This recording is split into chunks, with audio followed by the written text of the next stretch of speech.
Hello, Culture Matters podcast. I am very excited to introduce you to our guest, a very important person.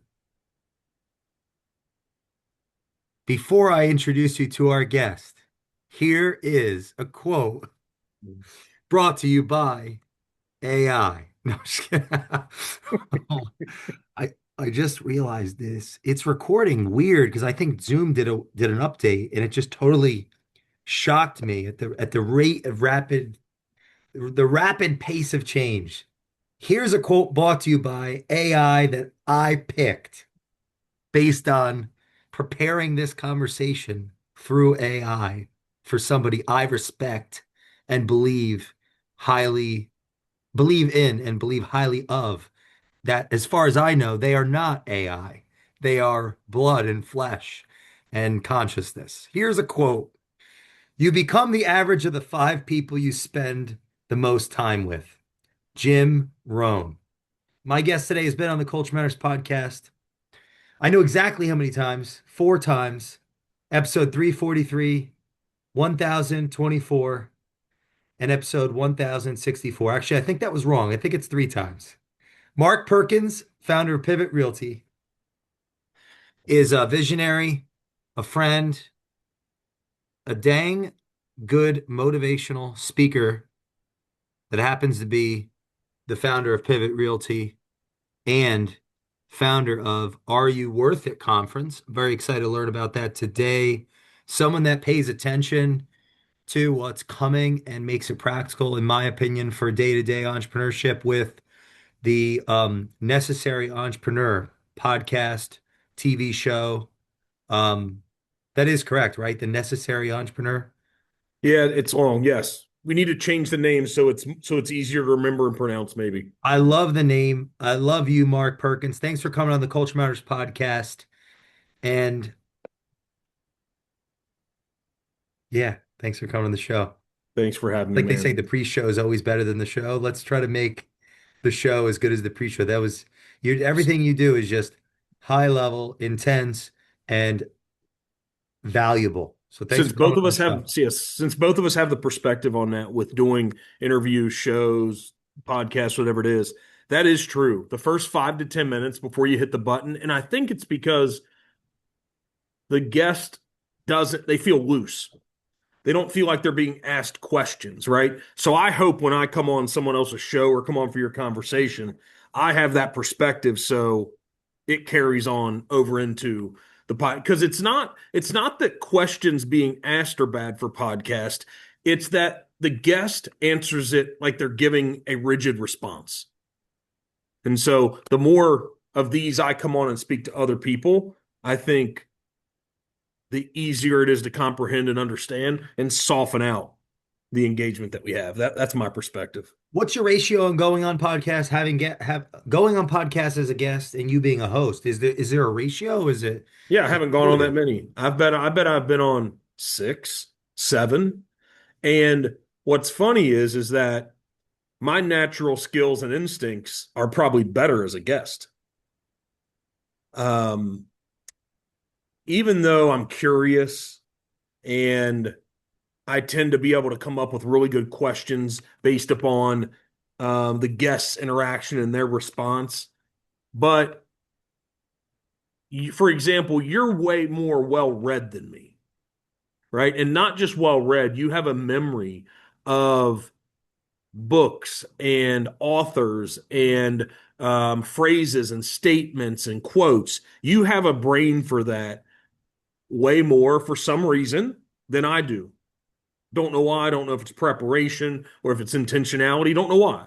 But I know that the recall, instant quick recall, combined with curiosity, makes a high level guest. And that's just from listening to people like Joe Rogan, Chris Williamson, Stephen Bartlett on Diver CEO, like all those people. So the one thing that's good for me being a guest, you can ask me a question on anything, and I'm going to have something to say.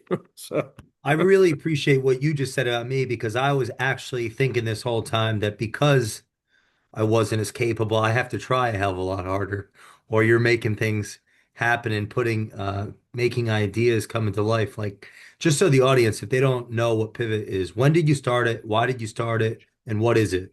Too long ago for the size that we are now. This isn't an evaluation of me, but there's people that have scaled their businesses a lot more. But started it July of 2007. So 19 years in July, or is that 20? No, 19. And Wow, but it's really amazing. weird. There's reasons why. It wasn't well funded at all. I bootstrapped it. Um, didn't have anybody that taught me real estate like the average realtor. I went and got a license and I decided that I wanted to be great and wanted to be the best. So I put my head down and I made sure that I prospected and developed business at a level that most realtors wouldn't, that they could, but they wouldn't. And so then I decided that real estate could be done a lot better. But I saw it was an incredible vehicle for me to change my life. It just needed to be done better. I've probably told the story, but I intentionally then chose the name Pivot. 18 years ago, there were still a lot of domains available. I'm sure if we knew it, we would have bought a bunch of them, but pivotrealty.com was still available. And it just made sense on where I felt the business currently was and where it needs to go. And the funny thing is 18 to 19 years later, it really hasn't moved that much. It still is having the same, what I call problems and institutional issues that have been there for a long time. So 19 years ago, and then it feels like I'm just now ready and capable and filled up with enough ability to scale this thing the right way. I thought I was 2 or 3 years ago, but still had some lessons to learn. So What's something you learned from starting and staying consistent in Pivot that without having learned it, 2028 isn't what you envision it to be? 2026, 27, 28, all of them. So what have I Yeah, yeah. learned? You know what I'm saying? Like, Yeah. what's So something here's that you couldn't have? here's what I've learned. And this is again from 200 episodes. Think about all these entrepreneurs I've talked to. Like over the Wow. past 18 months, the people you're in rooms with people who have accomplished big things and billionaires. I'm in those rooms now too. And so when you get around those people, um, if I would have had more access to them early, might have helped me a lot more. But I hadn't achieved enough yet and had enough receipts that those people wanted me in the room. They saw a kid who was working really hard, but he hadn't done anything big yet. And so, but the lesson, what about, it's not, I don't know if it's a lesson, but it's an idea that overall success in entrepreneurship is way more difficult than I could have comprehended in the beginning. And I don't know if it's meant to be that way, but it's not that entrepreneurship of a one office operation, like if somebody wanted to open a bakery, if they were a good baker and opened a bakery, um, if you were going to work there and be the main employee at the bakery, you don't have that much more to learn, right? You really don't. You could learn that within a year or two.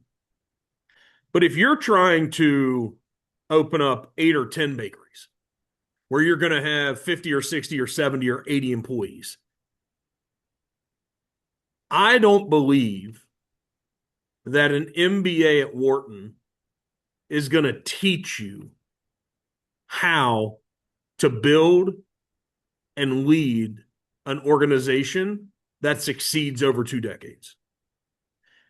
I believe it's the reason why I don't know if it's 70 or 80% or 90% of businesses fail in the first 5 years. There's so many painful lessons that have to be learned. Listen, man, you go through them.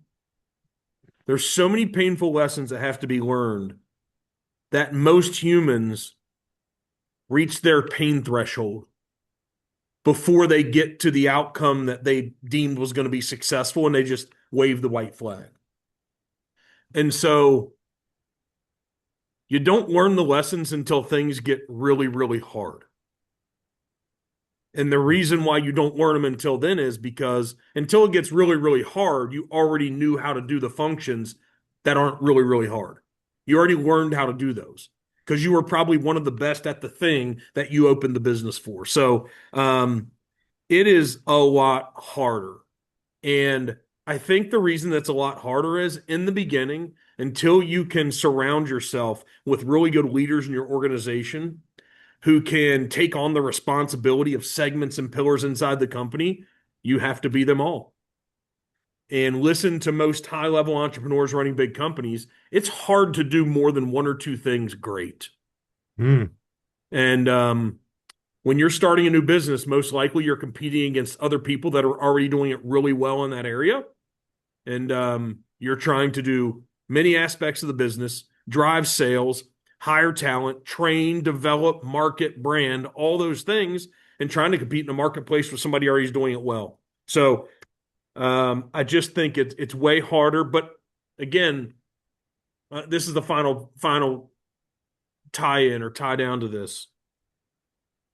If we knew how hard it was going to be, even the ones who end up building and developing and operating great companies, they probably wouldn't start if they were told and understood how hard it was going to be. So the audience is up to snuff. This is coming from someone that actually bought, I've been in your building, Mm. at least one of your real estate assets. Yeah, one of them. How many square feet is it? How many floors is it? How, 130, what? 130,000 square feet, 120 leasable, 9 floors. Each floor is 14 floor. We have one floor that's office suites. So there's about 30 tenants on that floor.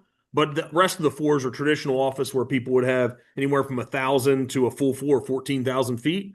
So we have 37 tenants other than the fourth floor, and the fourth floor is another 30. So there's 66 because Pivot Realty is one of the tenants. There's 66 tenants that then that's a whole nother business. You have to lease, have relationships, manage the property. You're like a mayor of a town. But yeah, this entity, it took me over 6 years to get it here. Now we've scaled it up where I can leverage the property, and over the next 12 months, somebody emailed me one today, over the next 12 months, we'll acquire anywhere from 3 to 5 more value add properties that are similar to this. And I'll be able to do the same thing with those in 36 months. Those 3 to 5 at the same time, what it took me 6 years for this one. But it's standalone. This building is more profitable than the majority of entrepreneurs' businesses. Why can't school teach entrepreneurship in that way that you mentioned? Well, it could if the entrepreneurs slowed down to teach the schools. But the only people teaching in those places have a professorial approach, and they're adjunct. Some of them are the place I learned in higher education in college. I honestly, I only learned stuff really from my adjunct professors. And those professors worked a day job in the field that they were teaching in also. Hmm. So,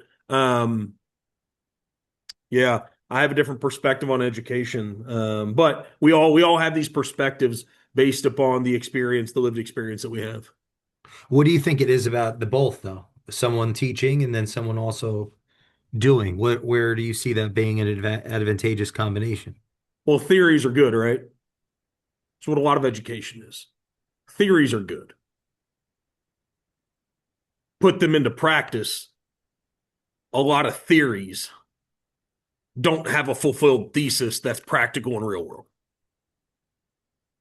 Usually you'll start with an idea that's a theory and it doesn't end up being the complete truth when you really vet it and work it out. And that's business. And that's every part of business. And so it's who do we want as mentors? I'll ask you that question. Like, who would you don't have to have a name, but for you in your work in your life, let's say it's not somebody you currently have as mentors, because you have high level elite mentors. Thanks. Identify the one, not by name, characteristics, the mentor that you don't have yet, that's almost like a dream mentor of yours.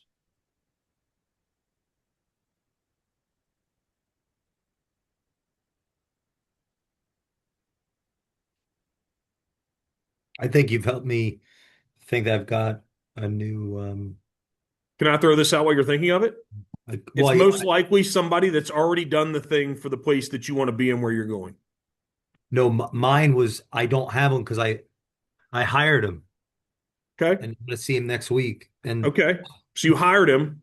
Or and I why did you hire him?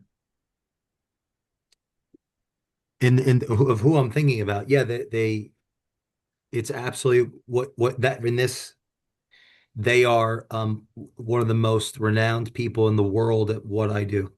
Okay, there you go. So usually teachers and professors and educators don't have that same experience in the field that we want to be successful in. So those are the people teaching traditional education. So I'm not downplaying that there's not some things that from a principal perspective can be learned there. They can, but who's actually going to mentor you and teach you about the application, about day to day? What I know in life, I've learned best through on the job training, through shadowing someone for a limited amount of time to have a baseline understanding to say, oh, they've figured out this is the best way for them to do it. So let me do it that way in their business. And then if I have this sense of ownership, if I want to be the best, if I have determination to be elite, then I find little ways to improve every day. But you need someone that shows you how to do that thing well already. And I think that's why entrepreneurship so hard is most of us don't have, for example, Jamie Dimon had Sandy Weil, right? He was working for him as like his assistant back in the American Yeah. Express days. And he was able to learn from that guy before he went on to become the CEO of Chase, right? He couldn't have been as good as he was from the jump at Chase and probably wouldn't have been as successful without that experience. Mm. In traditional education, I have never seen professors at any level who understand current economics, maybe decade ago economics, current economics on how to apply it to the business you want to be in. Was this part of your motivation to create Are You Worth It? Yeah. Yeah. Here was my commitment in 2025 was that I found myself in this bubble of Cincinnati, Ohio, in a region of 2.1 million people. And I had gotten to know and shaken the hands of a lot of successful people. And there weren't too many poor people that I knew about, maybe some in the caves that you don't know, because some of the most wealthy people in the world, you don't know their names. So, but for the most part, I talked to the vast majority of the people that I had an interest in talking to here. And so in 2025, I said, I'm going to step outside of my bubble and go to New York City and go to Houston and go to Dallas and go to Boston. I'm going to go to the places. And if you have to pay to get into some of the rooms, if you have to be valuable enough and start a podcast and they come on yours and they invite you to events, in 2025, I made a commitment to put myself in rooms around people that have accomplished way more than I have or also have a different perspective based upon market metrics somewhere else. And I grew leaps and bounds over the past 18 months because of that. And so I want to bring that to Cincinnati into the Midwest where we don't get a lot of it. And so, because I had the resources to go those places, I had the time because I had successful businesses and other people running a lot of the segments. And I'm going to build those rooms. And I don't know if I'm going to, I don't know where I'm going to monetize it yet. I don't know because this first event I'm having on April 13th, I'm just covering the cost. That's it. I'm covering the costs. And my goal is to make it the best event. I know how to make it right now for all of them I've attended and to have not only the presenters and the participants, not only to have them, but then the 100 seats in this theater I just built, which is awesome, to have everybody walk away. I don't need it to be the best they've ever been to, but to say I'm much better because of that room that I was in today. What advice do you have to a listener of how to show up to an event to get the most out of it? First to listen, right? Many people don't that are around me that are really close to me don't know that I can actually listen in rooms like that, but I do. And I've heard that recently, like, man, you didn't have much to say for a long time. But when you did, this was really key.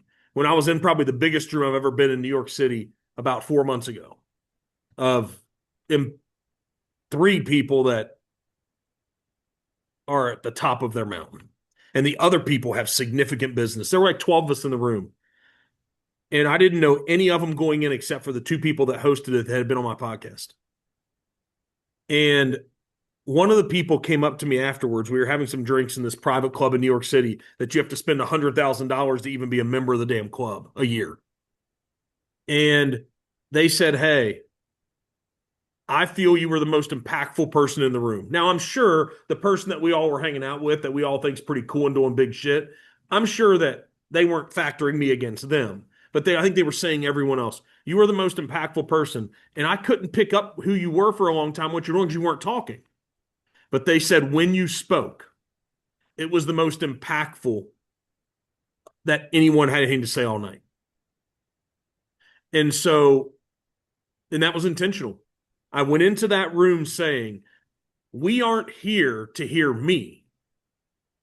And especially, I'm not here to hear me. And so, listen, but don't be intimidated by anybody because everybody's human, breathing the same air, drinking the same water, have the same choices in life. So, listen, but listen to learn and be curious for one or two questions that occur in your brain that if you can get answered while you're there will change your business when you go back to your hometown. That will change your complete year in the metrics of your business. That's all you need is one or two things. And those people that are going to be in this room that are in other rooms I've been in, boy, tell you what, if you listen and you ask the right questions to those people, they've done it and they're currently doing it, they will help you change your business. And like these tickets are only $150 to $1,000, depends on the experience. For $150, you can have access to these elite folks that you couldn't pay them $5,000 and get access to them.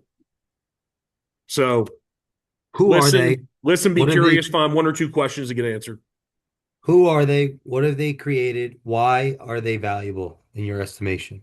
I think everybody can kind of be valuable. I just wanted to put all segments of generations and businesses together. So Mike and Cass Lazaro from New York City, a lot of people didn't know their brand, but they started Buddy Media. And Buddy Media, I don't want to name drop, but Buddy Media is the place that gave Gary Vaynerchuk his start. So Mike and Cass Lazaro were the people that allowed Gary Vaynerchuk to use their conference room when he started Vayner. Wow.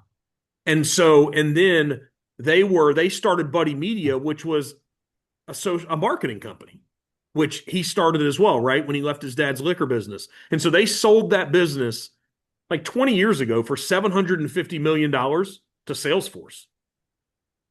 They also at the same time owned golf.com. Who owns golf.com? They owned golf.com. And I think they sold that to like Time Warner. And now they are private investors. A lot of people call it VC, venture capital, but they've invested in over 100 startup companies now. And so one of them, imagine if we had the opportunity in the beginning to be one of the first investors in Liquid Death. They were. So they're in the rooms now, making investments with companies and people like that. So they've been involved in build. So let's just say you came to a room and just were able to engage with them from a Q&A perspective. And so they're going to keynote it.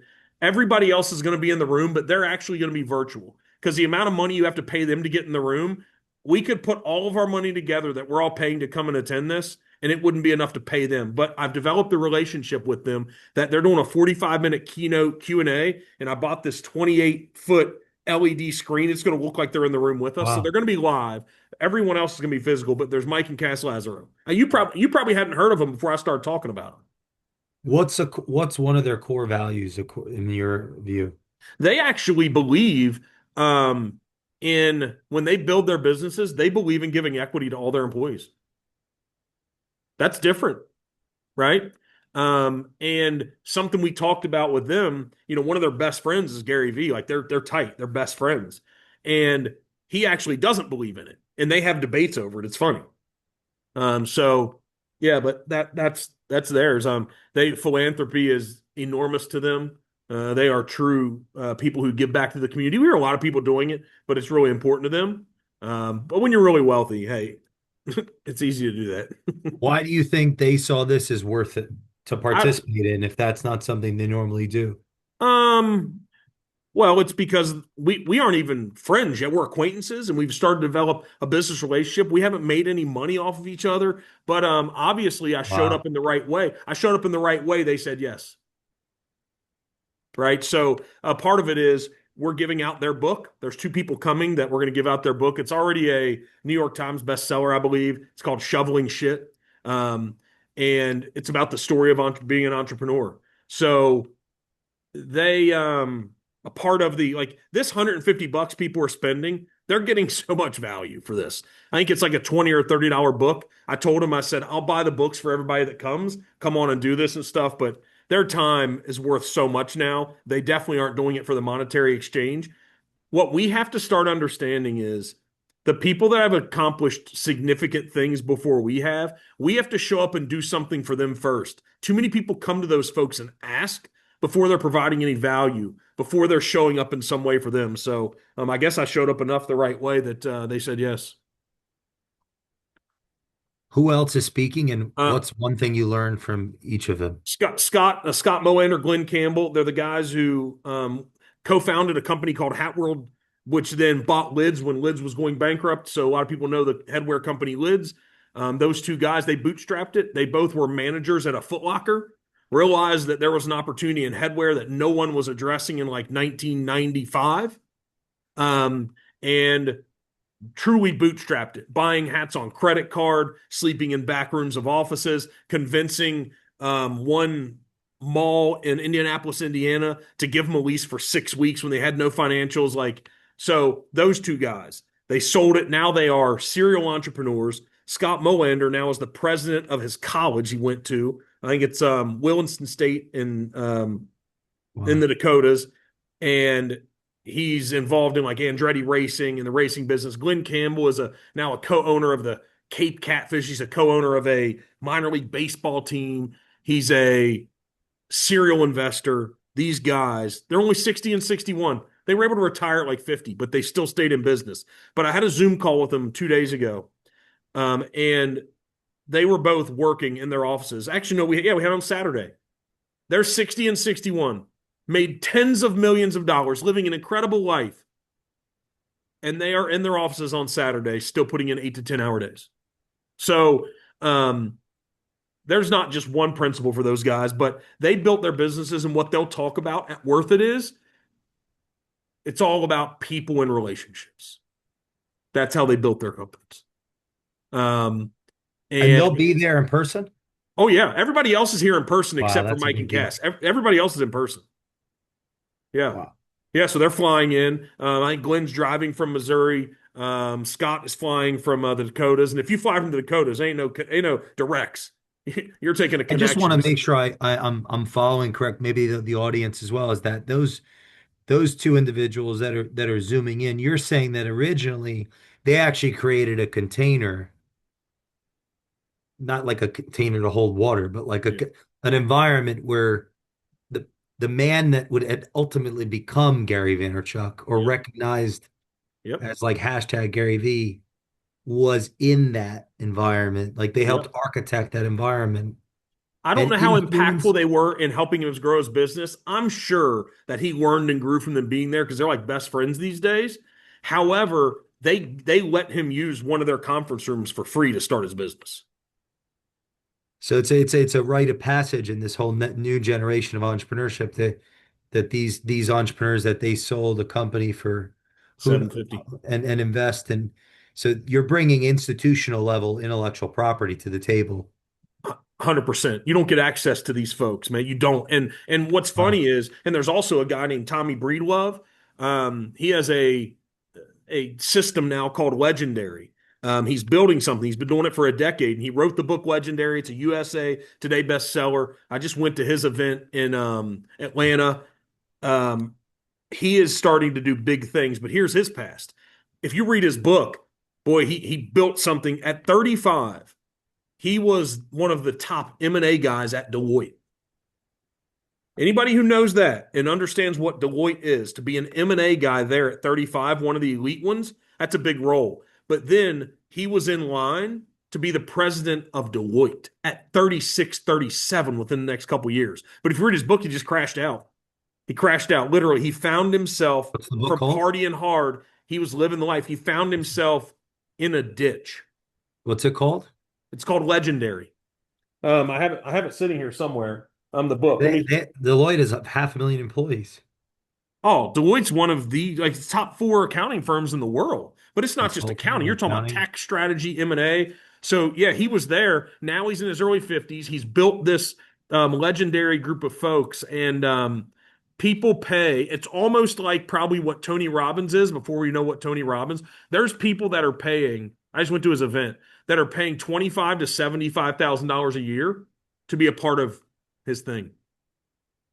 That guy is going to be on stage at this event, having his own presentation for a half hour, signing and giving his book Legendary. I cut that deal with him.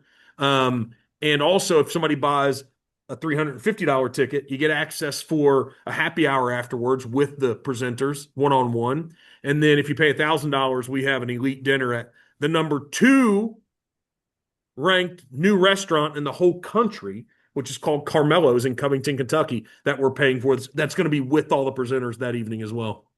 One other person, her name's Ashley Snyder. She came out of college and she worked at Salesforce, was her only job. She started at Salesforce when they had 8,000 employees, and she spent the next 13 years there, and she was posted up next to Mark Benioff a lot as they built it to 80,000 employees. She was a VP, a strategic VP. And so this isn't just about entrepreneurship. She was plugged in on one of the most relevant companies that built what high level CRMs that almost every company uses now, enterprise level. She was there inside that enterprise, helping build it next to the 5 or 10 top leaders in the company. And now she stepped away to stand up an AI company and do some other stuff. So she's 37 years old. She's really relevant for maybe the generation behind me. She's impactful, talented. She's going to be here and on stage as well. It sounds like you've curated a group of people that are doing it or have Yeah. done it, are doing it and aren't. And can you elaborate on that? And maybe aren't, people anyone's necessarily heard of, but if they saw what they accomplished, they might have wondered, why haven't I? Or You know what they've done? They've heard of the businesses or participated in the businesses that these folks help build. And way too often, that's the ones we're not listening to because those people usually aren't naturally good on stage. They don't write the book. They don't step out, and take the risk of starting their own thing. So this is right at the intersection of success in corporate America, elite big companies, inside M&A, people selling and buying companies, a guy who was essential in the process of helping put those deals together, and then people standing up and bootstrapping companies at the same time. And then at this intersection of AI, someone that leaves a $65 billion a year revenue company that's going to work with another billionaire to stand up an AI company. So this is the cross section of how it's been done, all the ways of entrepreneurship from the beginning to the end, and now how it's currently still being done from these next generations. So I'm okay learning from professors and reading books and about theory at times. But man, the best thing to do is to be in rooms and listen to people who have done it and who are currently doing it. That's the best. And what do you so think they all have in common, core they've value they've wise? dude, they have action and effort at the highest level in common. And that's not usually the metrics of people that are trying to sell us something. And so I know with Glenn, he has a company now called Make My Cap. I said, dude, bring your Make My Cap company. It's very small compared to what Lids and all that was. I said, set up a table, put your hats there because all these entrepreneurs in the room, they'll probably want to buy some swag from you. I told Tommy, I said, dude, come and sell the impact that your legendary network is making and having on people. I said, Ashley, whatever you're building from AI from business, come and sell that thing to us. Mike and Cass, they're investing in companies now. You guys hanging out there on the companies you're investing in, the entrepreneurs you're investing in, hang that out there. Yeah, I'm not selling a thing, but all the people coming are still plugged in business.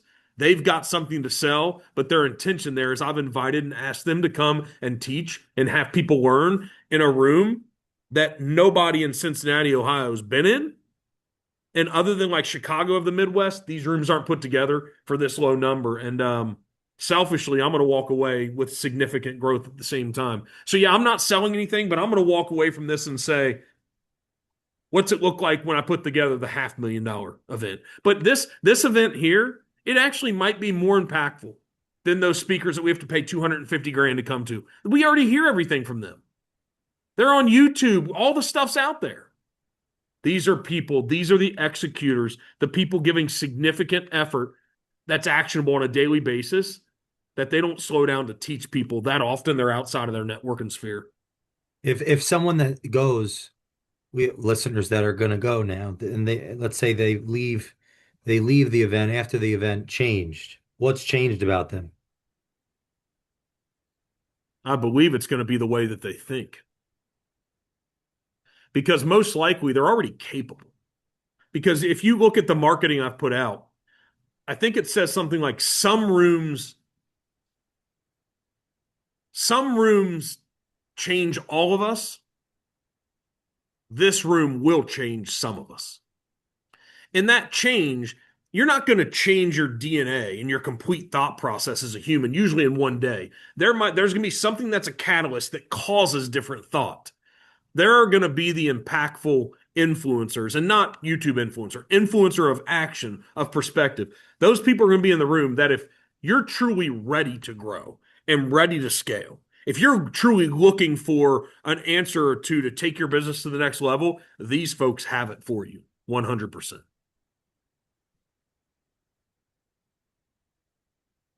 I wouldn't put this together without I'm not going to make a profit on this. The amount of effort, you know how putting events together, the amount of effort that we're putting together um, for it's pretty much 2 days for a 1 day event. Coordination of people flying in, hotels, lunches, dinners, private events, like, it's it's significant. And the experience here. So I wouldn't be doing it if I didn't know that this group of people in this room had the chance to have people walk out of there and within 6 to 12 months to 10 or 20 or 30x their business. What is it about what you're building and where you're going that that the speakers are bought into this vision? Well, obviously, they believe that I'm doing something that's impactful that they want to be a part of, right? You'd have to ask them that question. And I wouldn't be it wouldn't be right coming from me. But if someone else asked them that during the Q&A that day, that'd be awesome for everybody in the audience to hear. But I bet the response is going to be something like this is because who he is. And they'll say, well, who is he? And they'll probably talk to what their perception is. And then what they say is turn yourself into something like that that impacts other people that they want to show up in the room with you. Because that's how you're going to build your business and how you're going to scale. Your word for 2026 was go! Mm. Exclamation mark Whew. with capitals. Yeah. Why? Because I still haven't achieved the level of results, impact, and life that I set out for myself. I think I'm behind. I don't care what the world says about that. I don't care about the judgment. I don't care what anyone says. I'm behind where I should be based upon my ability. So I need to go harder, need to go more, need to go deeper, need to go further. And the thing that's gotten me here is by just taking significant, massive action, and I just need to take a little bit more of it. And my go means go deeper into people, finding highly talented people, sharing with them my vision, the things that I want to impact this world, and have them do it with me because that's the thing that's going to change my businesses for the next level on finding 3 or 4 highly talented and skilled people that can help me scale my businesses. That's the game changer. I wanted to ask before we closed out, how are you viewing artificial intelligence and Mm. what's um what's your take on it? How are you putting it into practice? And how do you see it relate to the talent and employment conversation? Is it a distraction? Is it an opportunity set? What is it to you? So yes and yes, it's a distraction and it's an opportunity, but it's only a distraction if someone doesn't do some deep dives in understanding it and seeing how it can help you grow and scale, and your business now can be implemented. So here's how I see it. We had a great discussion for 10 minutes before we started, maybe five. I don't want AI to replace humans' jobs. I don't want it to because I don't know what that looks like. But I know in the past, we hear everybody talking about, well, people who were experts at a certain way something was done don't want that changed either. Taxi cab drivers probably didn't want Uber to show up the way Uber showed up. I'm sure hotels at some level didn't want Airbnb to show up in the way that it showed up, right? I'm sure. So the evolution of technology, whatever it replaces, the thing it replaced, it's not usually ideal for those people because they're going to have to change, they're going to have to grow, they're going to have to do something else. But I haven't ever seen anything from reading all the books and what we've accomplished as humans. I haven't seen any way to stop change. If you find something that shows up into a market-driven system that saves us money and time or does something faster, it usually wins. And so, again, I don't want to replace jobs. I'm not looking to replace salaries and get rid of any of the folks here. But the struggle for all my fellow entrepreneurs, business owners, executives inside big companies that I know and talk to consistently, their number one struggle and metric they're trying to solve for all the time is finding more talented people. And I mean talented, the top 20%. I don't give a shit what anybody thinks about it. There's plenty of the bottom 20 and there's plenty of the middle 60. They're looking for more top 20. And the more of those top 20 they can find, they will overpay them.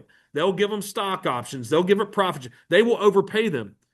But it seems to be that there's fewer of those folks, don't know why, fewer of those folks per capita of employable age human in this country than there ever have been, is what it seems. So, due to that, we look for replacements. How can we find it? Unfortunately, for the middle 60, I believe that AI, not the AI typing something into Chat GPT and giving us a response, not doing a search like we used to go into Google, not asking it for something, not a recommendation about the hotel you should stay at. AI from the perspective that acts like an employee. We're calling them agents. And we are now at a place where there are thousands and tens of thousands of individuals building infrastructure of company that we're going to be able to buy the service. That is, we're going to look at a screen and I'm going to look at every department in my company and I'm going to be able to click on a button of HR. I'm going to be able to look at copywriting. I'm going to be able to click on marketing. I'm going to click on it. And inside of there, I'm going to be able to build employees under that agent, employees that took care of agents that are employees. They used to take care of these responsibilities. And here's what we're going to get. And they're going to do it. And they're going to work when I ask them to work. And I'm only going to pay because right now you're paying energy based upon the tasks that you ask these AIs to engage in. Right now, we're paying an employee for 8 hours of work when they're working for 3 or 4 hours. That's real. We're paying them to search on their devices and do a bunch of personal tasks. We're paying them to not be plugged in for 8 hours they're paid for of 8 hours of work. And I'm not saying this as a business owner. I'm saying this because when I was an employee, I felt it important. If someone was paying me for 8 hours, that I was going to give them 8 hours.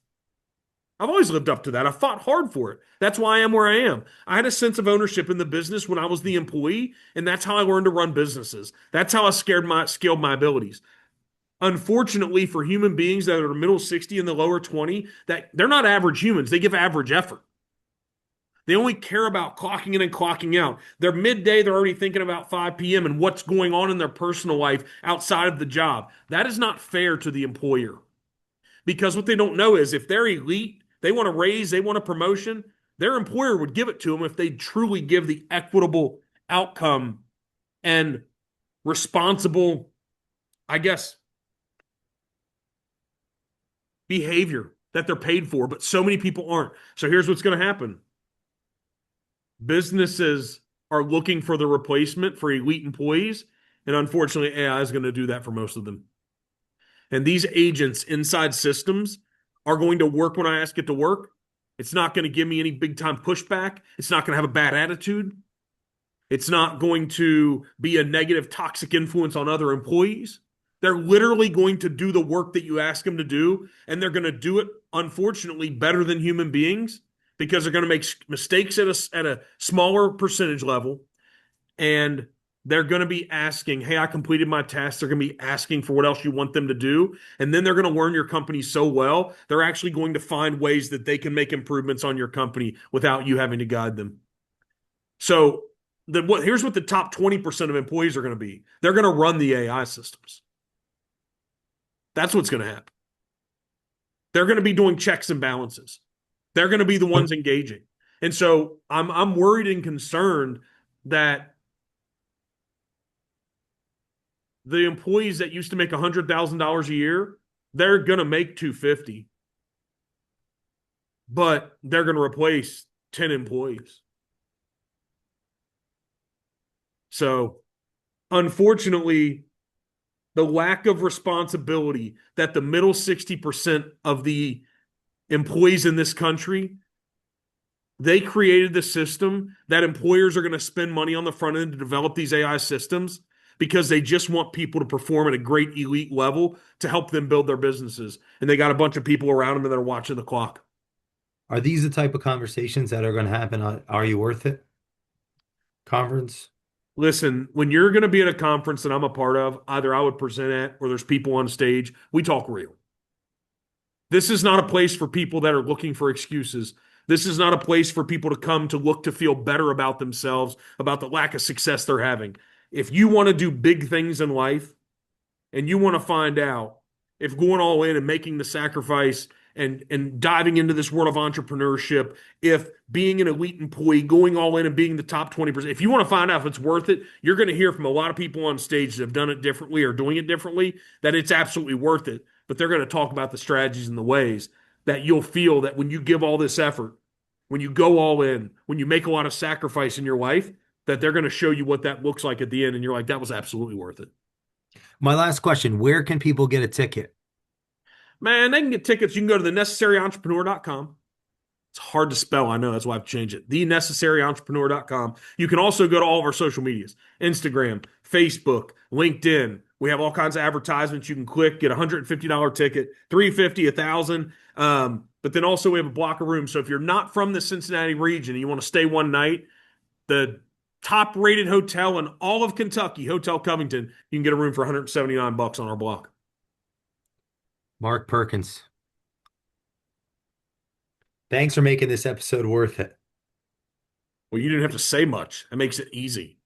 If you're listening to this podcast, share this with a friend who's coming with you, who you want to go with you to the Are You Worth It conference. That's I'm Hey, inspired. do, do we need to do backslash culture matters? Do I need to put out a link and have you have share with you so people that click through that?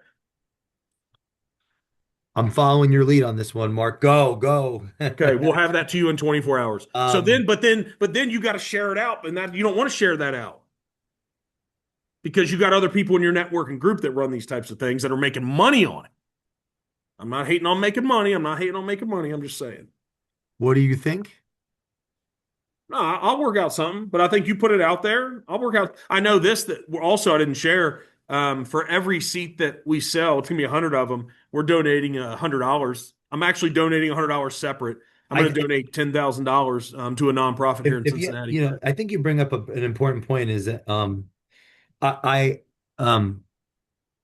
it's it takes a lot of work to bring people together.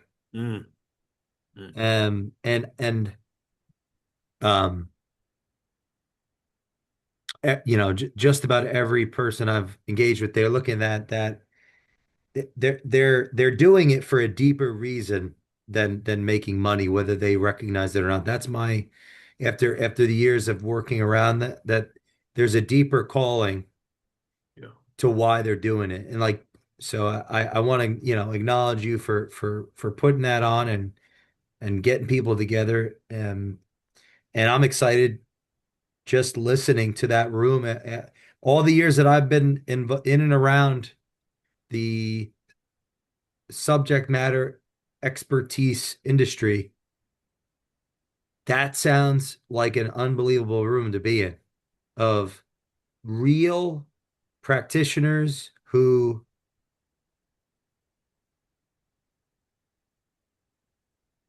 want to give up, like want to give their wisdom that is their livelihood to a room of strangers who otherwise don't normally do that. That's what it sounds like. And I do think that's a testament to what you've created, how you do business, who you are, how much of a teacher you are.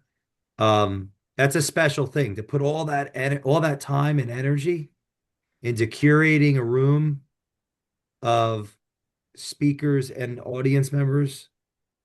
It's a lot of behind the scenes, real relationships, reputation. It's really a testament. It actually is easier to write,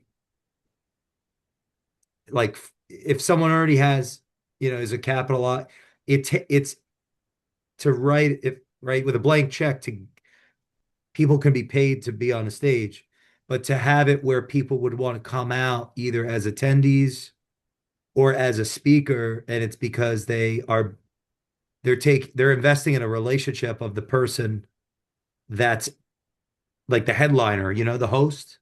Yep. It's a Yeah, none huge of these like those guests. Here's what's wild. it's Here's a what's really wild. deep thing. It's like No, the couple that bet on Gary Vee, like yep, they saw who he would become. that's it. That's it. Yep. So here's what's wild. That's why I'm excited about your event. Here's what's great. They're all doing this without being paid a speaker fee. It's the culture. Yep.